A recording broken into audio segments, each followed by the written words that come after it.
guys, it's Lizzie. So these are 100 signs you're bipolar. Also, if you are new here, I made 50 or 60 videos talking about bipolar disorder, depression, anxiety, everything having to do with mental illness. So I'm going to put the playlist to all of those videos up in the cards and in the description.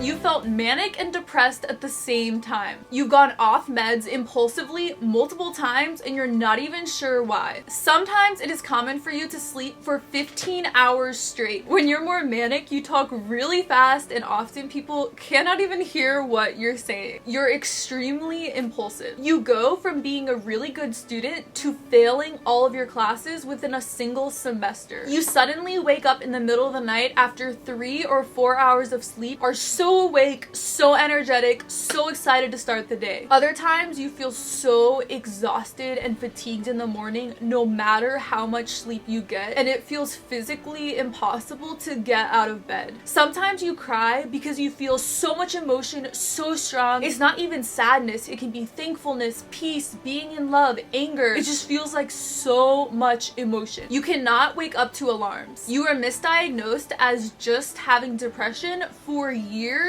before your bipolar diagnosis. You forget things all the time and have giant memory lapses of months or even years. You have a different view of time. Sometimes a day will feel like a week, or a week will feel like a year. Just in comparison to other people, it feels like so much is going on in your mind and with your emotions. Literally, when you're more manic, it's a different perception of time. You can fall for a guy so fast, so impulsively, think you are soulmates, so in love, then become unmanic a day, a week, months later and realize you're not attracted to him at all. Sometimes someone will say something to you and then a minute later you have no memory of what they said. You laugh and laugh and laugh and laugh and are so happy, and everyone else has no idea why you are excited or what is even funny. People accuse you of being on drugs. You've always had extremely vivid dreams. When you're in depression, your entire sleep feels like dreaming and dreaming and dreaming for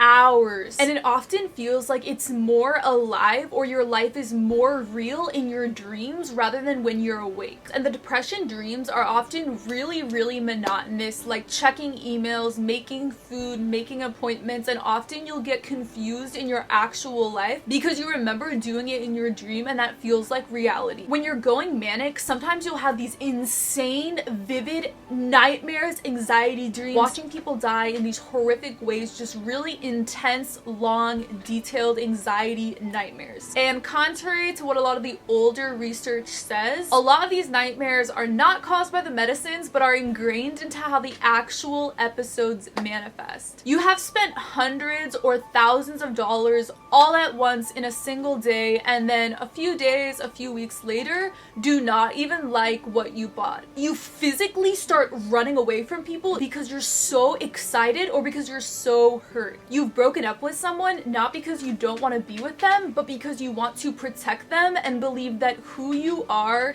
intrinsically will hurt and scar them. In depression, you experience a constant autopilot where on the outside everyone is experiencing your personality, your actions, your emotions, but it all is kind of mechanical and you're not really controlling anything. You've been lost in the middle of a city alone, phone turned off, and your friends and family are really scared and don't know where you are. You miss flights routinely even when you're at the gate. Insomnia. I experienced this in depression and mania. It's so awful in depression because you'll be so exhausted and then be trying to sleep and literally cannot sleep. Recently, I got this medicine called Seroquel. It's an antipsychotic but also works for depression, and it actually knocks you out and helps you to sleep. So I really recommend asking to get put on Seroquel because it's a non-addictive sleep drug. I would not ever be able to sleep without Seroquel. Especially this year, I've been manic or mixed episodes constantly. When you cut off friends, sometimes you can become extremely revenge focused. Or just people in general, companies, situations, you can become extremely vengeful. You send effusive, paragraph-long texts and messages to people in your life, telling them how amazing they are and how much they've changed your life. You mock people and make jokes at their expense and find it so funny, even though it's really offensive and actually hurting their feelings. When people in your life consistently say during an argument, "This is your bipolar, you're just manic right now," to excuse them from being a jerk, it's so invalidating and objectively wrong. You've heard voices telling you to kill yourself, telling you how to kill yourself. You go from feeling extremely sexy and self-confident and powerful to no self-esteem. Sometimes you can write out thousands of words at once and it feels so intense and trance-like and like it's impossible to stop. This is called hypergraphia. At some point, your diagnosis has been so scary and you cry and cry and cry every night and you hate that you have this. You've lost friends during depression because you haven't gotten back to people, haven't gone to their events, have not spent time with them or reached out because everything is so exhausting. Even replying to a text takes this enormous amount of energy and it feels like you have mono and are so extremely fatigued, but people in your life take it personally. In some ways, you're addicted to music and feel so understood by it, and you can hear all the instruments slow separately as if you're on weed. You go from being in love with someone, wanting to marry them, soulmates, to wanting to break up with them in a single day. You are extremely empathetic. It's almost like you can feel other people's emotions, and sometimes you will start crying thinking about extreme poverty or human trafficking or some tragedy that happened in the news. Sometimes when you're in depression, you'll get really cold, like shivers. When you go manic, sometimes your body temperature changes from normal to burning hot, on fire, you have a fever, but then from your own experience, you feel normal or even cold. But other people, if they feel your skin, it's like you're on fire. In relationships, sometimes you go into something called emotional detachment, which is when you suddenly feel no emotion towards the person you're in love with, immediately want to break up, and even feel violated by them when they're close to you emotionally or physically, as though they are invading part of your body. You have so much to say and so many thoughts all at once, like speeding ahead of you out into all these different directions. And so sometimes when you're texting someone back, you'll just start sending voice memos instead of texting to get out everything you're trying to say. When you're depressed, you'll continually space out and not be able to grasp or think of the words you're trying to say. Gaining a lot of weight suddenly within a couple months. Losing weight suddenly within a few weeks or a month. Extreme insecurity just hits you randomly, kind of like an anxiety side effect, where suddenly you're doubting yourself so much and thinking of all these negative things and how you view yourself. In depression and sometimes in mania, you have this constant out-of-body experience where it feels like there's a giant fog or a glass box in between you and the world, or it's as if you're underwater and can barely hear or see clearly everything happening around you. It's just the world does not feel real. You're not fully in the world. This is called derealization. Depersonalization is also a huge symptom in depression, and it is where you feel like your soul-brain connection is hanging on by a string, and it's as if you're a third-party observer within your own brain, like you're experiencing all your thoughts and emotions and actions, but it's like you're not really there. You're just watching all of it happen. You're there and experiencing it, but not in control, and it's not you. Depersonalization is the most terrifying part of bipolar. The most scarring thing in my mind, I articulate it as being torturous, being in this state. It would be like if you're in a coma and everyone's talking to you and you can hear them talking, but you cannot talk or even move your eyes. Imagine if you were in that state and they were about to pull the plug or about to bury you alive. You want to scream, but you can't. That is how I feel in depersonalization. And the wanting to scream part is you'll try to describe it to other people who do not have depression or bipolar, and they have no idea what you're talking about. A lot of the times when you talk about depression symptoms, one of your friends will be like, "Oh my gosh, me too. Sometimes it's really hard for me to get out of bed. Sometimes I feel unmotivated. Sometimes Sometimes I have really vivid dreams. I don't know what the deal is. I guess there's just not proper words in our language to express the intensity of depression and manic symptoms. But whenever people are like that, it's super invalidating. And I just think my experience is literally nothing like yours. When you're in depression, your cognition and memory is so bad. You'll forget things like your social security number, your phone number, just really basic things that under any other circumstance you would never forget. When you're manic, the pupils of your eyes become huge, like you're on drugs. I can literally track my bipolar just by looking at my eyes in the mirror every morning. When you're in depression, your pupils become so small, like little slits. People can barely see the black of your eye. When you're in severe depression, sometimes you'll just start crying and crying, not out of sadness, not because the depression is making you cry, but because it is so frustrating and exhausting when your brain and body cannot complete simple tasks like doing schoolwork, cleaning your room, making food, taking a shower. Everything is just impossible, especially when you're in school. I remember so many times trying to think of words to write an essay, trying to do math problems, and it's just your brain is not functioning. Sometimes when you talk about your depression, people will say things like, everyone gets depressed. Sometimes I feel depressed. And again, it is so invalidating because sadness or feeling negative one day is nothing like your experience in major depression. Sometimes you will write so much. One time for school, I remember everyone submitted a 4-page paper and mine was 25 pages. But in any circumstance, you'll be texting a friend, you'll be doing an assignment, you'll sit down to write something. And again, that hypergraphia, you will just write so much. This happened last week with my manager where I wanted to write an email to someone, so I set out an email and it was like 15 paragraphs of what I wanted to say to a company, and then she condenses it to like 2.5 paragraphs. It's just so many thoughts, so many emotions, so you write it out and it is just extremely long. People ask you why you're so happy. Two of the most common comments I've gotten throughout being a YouTuber are, you seem like you're on drugs, and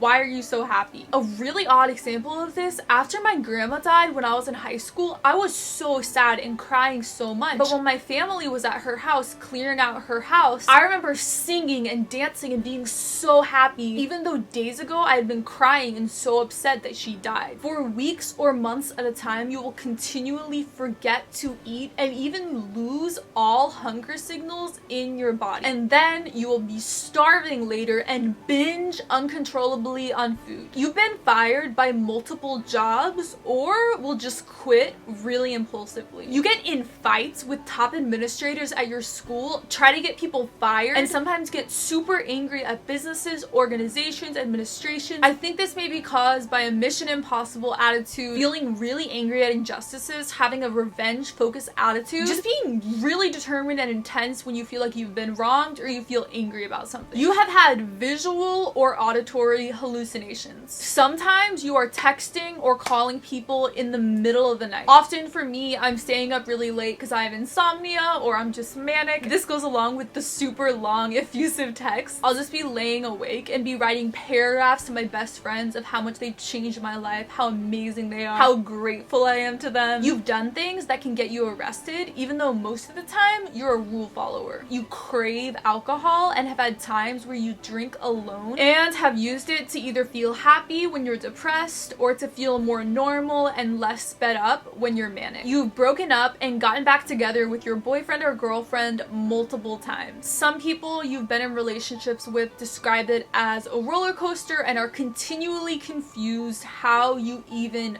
feel and why you broke up with them. A lot of people close to you in your life, like your family, best friends, significant other, still do not believe that you actually have bipolar, even though you've been diagnosed by multiple professionals and every day take antipsychotics and mood stabilizers. This happened a couple weeks ago with my dad, where he made a comment in front of other people saying, "You're not really bipolar, right?" And so many other people too who message me say their family, boyfriend, girlfriend, do not believe they're bipolar, even though they've been officially diagnosed. It makes no sense to me. People think that your depression or your bipolar is just a phase and that it will go away or that it can be cured, even though you've explained so many times to people in your life, and even your therapist or psychiatrist has explained to your parents or your significant other that this is a chronic illness, but they still think it will go away.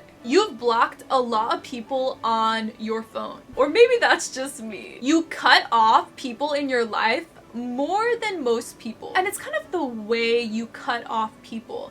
Some people will be just kind of passive aggressive, not really address it. But when someone who's bipolar will cut someone off, it's like cut all ties, block on every social media, want nothing to do with them. That type behavior. You go through times where you get so obsessed with cleaning and will minute detail clean everything in your house or apartment for hours at a time. I start doing my roommate's laundry, cleaning everyone's individual room, doing all the dishes, deep cleaning. My roommates actually love it. For me, this happens in mania and depression. Or maybe just the depression was actually a mixed episode. I could talk about how much I love cleaning for 30 minutes, but it's actually very peaceful and refreshing to kind of get out of my head and get out of the racing, all different crisscross, so many different pathways and train tracks of thoughts, and just focus on something tangible like cleaning. You always care more and feel strongest in any relationship. It's almost like because we experience this greater spectrum of emotions, we truly can love and be passionate about people to a greater extent than people who do not have bipolar. In depression, you go through times where you feel like the person you are in love with, and even sometimes your friends and family, but especially a significant other, you feel like they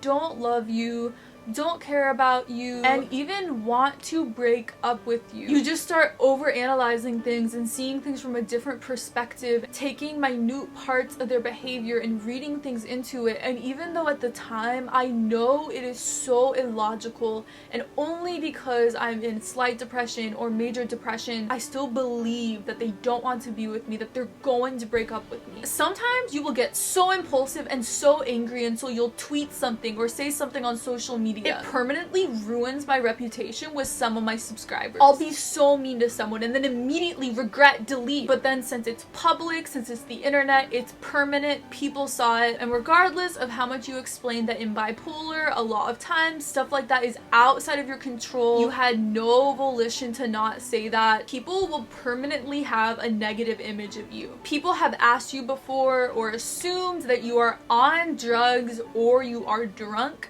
because you're being so happy, so excited, so open, so impulsive. I personally, when I drink alcohol, do not change at all because I feel like how I act is as if I am drunk. You feel so angry sometimes, like rage filling your entire body, and all of a sudden you want to cry or throw things. Feels like you're going to explode. And a lot of times people with bipolar can get physically violent, emotionally volatile, yell at people. I personally do not experience manic anger as much as manic euphoria, but when I do get angry, it's impossible to bottle it up. I have to go running, just get away from people, cry, somehow get it out. The peak of mania, where you'll go from really impulsive and fun and happy and excited trance-like to the top of the anger. It's like the worst mania. It's like this horrible rage, uncomfortable, awful, and you cannot get away from it. This one is more of a stereotype, but I've met plenty of people who do this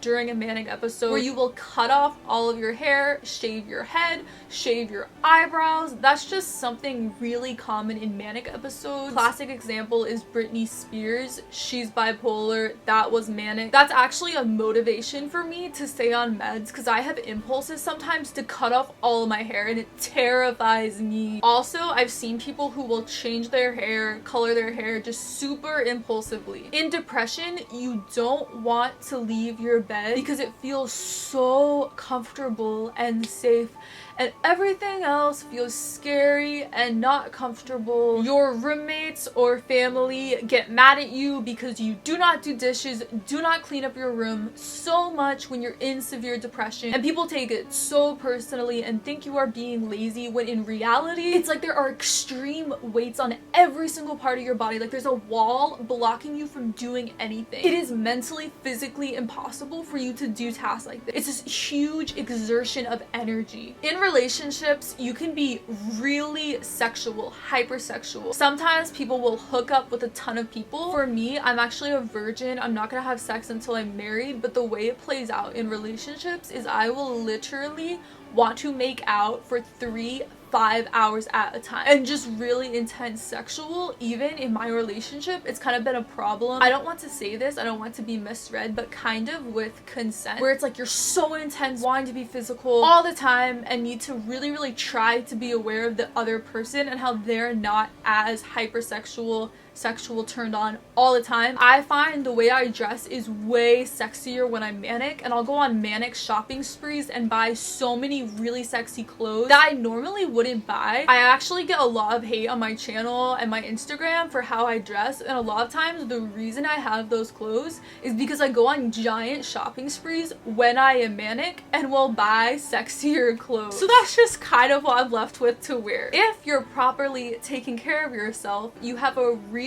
strict bedtime, and if you do not go to bed at the same time, wake up at the same time, get a good amount of sleep every night, your bipolar will get so much worse. When you're manic, it's so scary and like this amazing, terrifying roller coaster ride, because you can go from so angry to so happy to so excited to so upset just in minutes. Whatever you are focusing on. You've had really intense spiritual experiences, like interacting with angels, feeling like you're being really deeply spiritually attacked. For me, it's also, I just see so many connections, metaphors. I don't know how to explain it, but it's like I have this vision of seeing connections between everything in the world, and other people do not get it. And also just a hyper spirituality where I will want to pray for like 2 hours straight, read my Bible for hours at a time. Really weird social behavior, like sometimes I will be having lunch, sitting down with someone, and then just leave without saying goodbye, or I'll be like greeting someone and we'll be talking and then I'll just leave. It's kind of like you're not socially aware sometimes and so focused on what you're doing next, and just lose touch of social rules. I personally have had friends point stuff like this out, and so I really try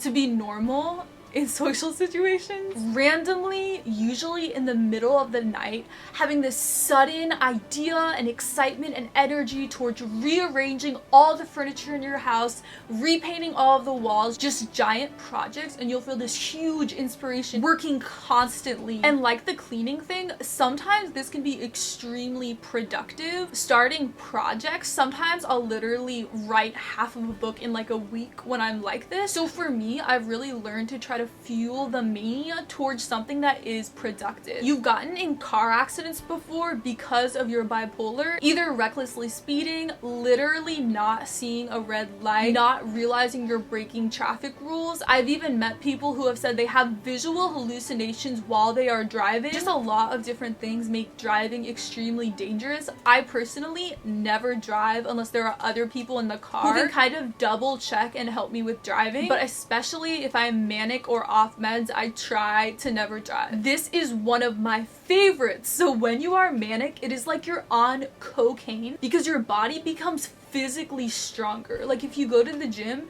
you can weightlift so much more than you normally do. If you're going running, usually I'll run like 3 miles. When I'm manic, I can run 5 miles sprinting. It is like you have so much more energy, so much more stamina, so much strength.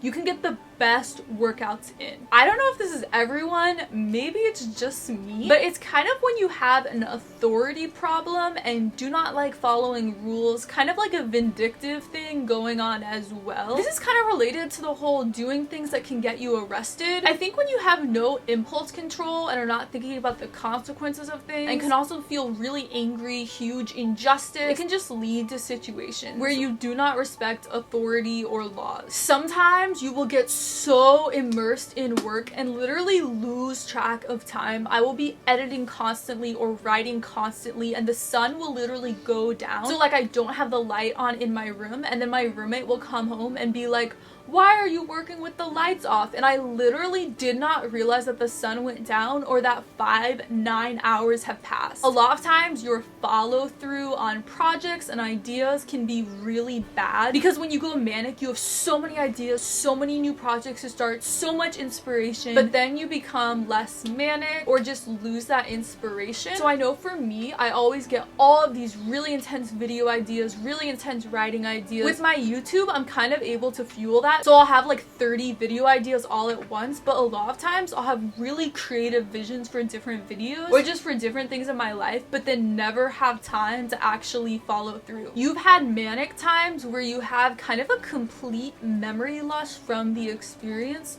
or just kind of like a disassociation. It's as though you're looking from above at yourself. It's like you weren't really going through it. I don't really know how to explain this, except really manic times, even in the moment, it's kind of like I'm looking down from above or behind, but it isn't actually me. You've had predictive dreams and are highly intuitive, or just have a really personal experience with your dreams where it tells you a lot about yourself and your life and about how you're feeling. I don't know how to pronounce this, but there's something called adhedonia, where you lose all pleasure towards your life and even feel anger towards things that you previously felt so passionate about and love. I was a philosophy major in college, and it was my entire life, my heart, my identity. And then when I went into severe depression, I thought philosophy was completely meaningless, even felt anger towards my philosophy classes, and was just not interested at all. In depression, not wanting to be physical in a relationship, you could even feel